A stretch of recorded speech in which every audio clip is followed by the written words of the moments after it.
नमस्कार दोस्तों, आप देख रहे हैं क्लाउन टाइम्स ब्रेकिंग न्यूज की खास खबर। अब खबरें विस्तार से। इस वक्त हमारे साथ हैं वाराणसी महिला व्यापार मंडल के अध्यक्ष सुनीता सोनी। सुनीता जी, अभी एक दिन पूर्व रविवार को आपके वाराणसी व्यापार मंडल जिसके संचालक अजीत सिंह बग्गा हैं, उसमें काफ़ी बड़ा विस्तार हुआ है। उसी दिन की आपकी एक फोटो मीडिया में वायरल हो रही है कि आप वाराणसी नगर उद्योग व्यापार मंडल के साथ हैं। इसमें कितनी सच्चाई है? हाँ, गई थी क्योंकि मेरे बारे में इतनी सारी मीडिया में अफवाहें फैली हुई हैं। पूरा बनारस इस समय बातें कर रहा है तरह तरह की कि सुनीता सोनी अब अजीत सिंह बग्गा के साथ नहीं है, वो दूसरे व्यापार मंडल में चली गई हैं। तो जाहिर सी बात है, जब मेरे बारे में बातें जब चलेगी तो मैं वहाँ पे जाऊँगी ही ना कि वहाँ पे कितनी सच्चाई है बात में, उन्होंने क्या बात किया है, उन्होंने जो पेपर में निकाला है, तो उनके व्यापार मंडल में कितना दम है। क्योंकि उनके पास तो कोई महिला विंग्स है ही नहीं, तो मैं तो जाऊंगी ही ना कि जहाँ की मैं अध्यक्ष बनने वाली हूँ। लोगों की बातें जैसे चल रही है तो उनके में कितना दम है, ये तो देखना बनता है। सुनीता जी, आपके व्यापार मंडल में इस बात को लेकर काफ़ी नोक-झोंक चल रही है कि सुनीता जी वाराणसी व्यापार मंडल में भी हैं, उधर भी जाती हैं। इस बारे में आप स्पष्ट करिए कि आपका क्या नज़रिया है। आपने ठीक कहा कि मैं वहाँ गई थी, लेकिन व्यक्तिगत रिश्ता अलग होता है, सामाजिक रिश्ता अलग होता है। हम ये दोनों को मिला के नहीं चल सकते। हमारे माननीय नरेंद्र मोदी जी काफ़ी लोगों का हालचाल पूछते हैं। आपका वो जिस संगठन से हैं, जरूरी नहीं है कि अपने ही संगठन के लोगों को लेके चलते हैं।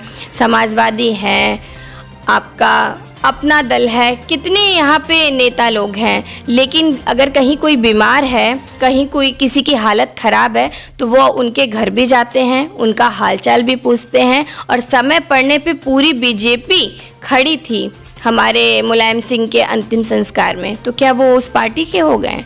ज़रूरी नहीं है कि अगर हम कहीं किसी से बात कर रहे हैं तो उस पार्टी के हो गए। मैं एकमात्र नेता हूँ तो अजीत सिंह बग्गा जी के व्यापार मंडल की, और मैं ये डंके की चोट पे कह सकती हूँ कि वहाँ से मुझे कोई नहीं हिला सकता है। सुनीता जी, तो वाराणसी नगर उद्योग व्यापार मंडल में आप किस तरीके से जाती हैं? वहाँ कौन आपके अपने हैं? मैं वहाँ किसी को नहीं जानती। प्रतीक गुप्ता जी हैं, जो विशेषरगंज व्यापार मंडल के अध्यक्ष हैं, वो हमारे पति के दोस्त हैं और उन्हीं के नाते मैं वहाँ गई थी। और जाने का मतलब एक मेरा मूल्य ये था वहाँ पे कि मैं इसलिए वहाँ दोबारा जाऊँ क्योंकि उनके व्यापार मंडल में कितना दम है, मुझे भी तो तौलना है। मैं क्या बच्ची थोड़ी ना हूँ, राजनीतिक में हूँ, एक नेता हूँ। और अजीत सिंह बग्गा मेरे बाप के समान है, जिन्होंने मुझे उंगली पकड़कर आज इस स्थान पे खड़ा किया है कि मैं सामने वाले को जाके तौल के आ सकूं।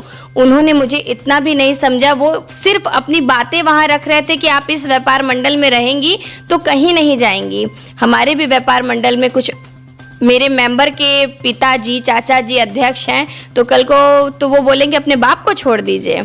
ऐसा नहीं होता है। मैं वहाँ तौलने गई थी उनको कि कितने मेंबर वहाँ पे हैं और मेरे साथ कितने लोग वहाँ पे खड़े हो सकते हैं। इस वक्त हमारे साथ हैं वाराणसी व्यापार मंडल के अध्यक्ष अजीत सिंह बग्गा। बग्गा जी, आपके वाराणसी महिला व्यापार मंडल के अध्यक्ष सुनीता सोनी के वाराणसी नगर उद्योग व्यापार मंडल संजीव सिंह बिल्लू के साथ जाने की एक फोटो वायरल हो रही है।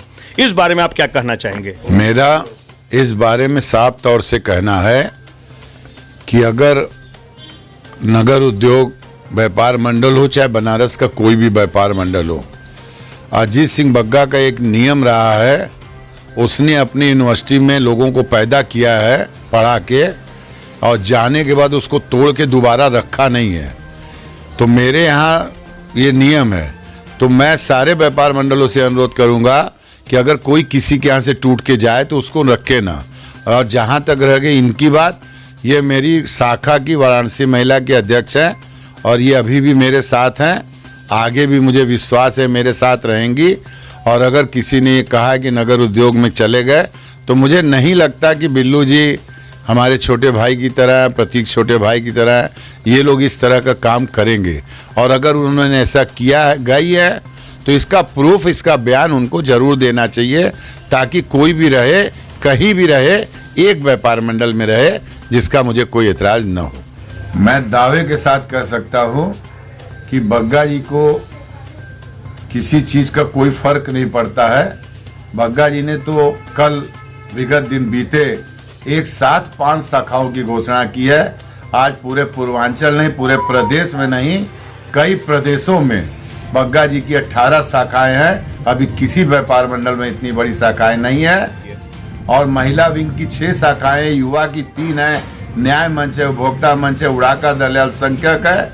अभी बग्गा जी के पीछे लोग कितना भी पड़ जाए, एक मोदी को हराने के लिए सब कोई लगे हुए हैं, उसी तरह एक बग्गा के पीछे सारे व्यापार मंडल लगे हैं। लेकिन सब हमारे भाई हैं और सब अपना अपना कार्य देख रहे हैं। कभी किसी के पीछे नहीं लगना चाहिए। समय सबका साधक होता है। आप इस चीज का ध्यान रखें। और बग्गा जी ना किसी के व्यापार मंडल के मोहताज है, ना व्यापार मंडल के नाम के मोहताज हैं। बग्गा जी अगर आज कुछ भी नाम रख देंगे, खाली लोग बग्गा को जानते हैं, बग्गा जी का नाम चलता है। व्यापार मंडल के नाम का बहुत बड़ा उनके लिए वो नहीं है। इस वक्त हमारे साथ हैं व्यापारी नेता रमेश निरंकारी। रमेश जी, आपके वाराणसी व्यापार मंडल की महिला शाखा में सुनीता सोनी के वाराणसी नगर उद्योग व्यापार मंडल में जाने और फिर वापस आने, इस सब जो खबरें वायरल हो रही हैं, इसको आप किस रूप में देखते हैं? इसको तो अशोक जी हम इसी रूप में देखते हैं कि लोग हवा पानी बदलने के लिए चले जाते हैं और फिर वहाँ वो कहीं जाने वाली नहीं है। वो हम लोग के साथ ही काम करती हैं और ऊर्जावान महिला हैं और आंदोलन में हमेशा भाग लेती हैं और उनको सपोर्ट हम ही लोग उस तरह का दे पाते हैं। बग्गा जी जैसे शख्सियत हैं उनको सपोर्ट कर पाती है। बाकी लोग के साथ रहेंगी तो उनकी ऊर्जा, उनका टैलेंट कम होगा और वो अपने ऊर्जा का सही इस्तेमाल अन्य संगठनों में जाकर जितनी ऊर्जा है उस हिसाब से वो कर नहीं पाएंगी। निरंकारी जी, वाराणसी नगर उद्योग व्यापार मंडल की बात करें तो इनके संगठन की क्षमता क्या है, खासकर महिला व्यापार मंडल के बारे में बात की जाए तो? अशोक जी, इसमें ये है कि आप देखा होगा पिछले 5-7 सालों में कोई भी संगठन, बनारस का व्यापार मंडल का संगठन है, वो सड़क पे उतर के आंदोलन नहीं करता है। सड़क पे अगर आंदोलन करने की बात होती है, सिस्टम से टकराने की जब बात आती है तो सिर्फ वाराणसी व्यापार मंडल करता है।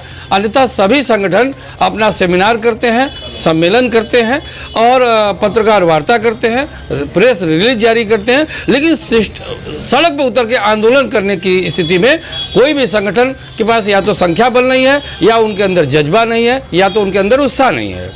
और दूसरी चीज़, और महिला, खास करके महिला संगठन में तो उनके पास सभी जगह पे नाम तो है पेपर में, लेकिन संख्या नगण्य है, इसलिए वो लोग खुद नहीं आंदोलन कर पाते हैं, न महिला आंदोलन का तो कोई बात ही नहीं है। अगर महिला संगठन की बात की जाए और व्यापार मंडल के संगठन की बात की जाए तो वाराणसी व्यापार मंडल ही दिखाई देता है। और चाहे वो सड़क पर उतर के आंदोलन करना हो तो भी नहीं हिचकिचाता, और ऐसे अधिकारियों से विरोध करना हो तो उसमें भी हम अपनी भागीदारी सुनिश्चित करते हैं।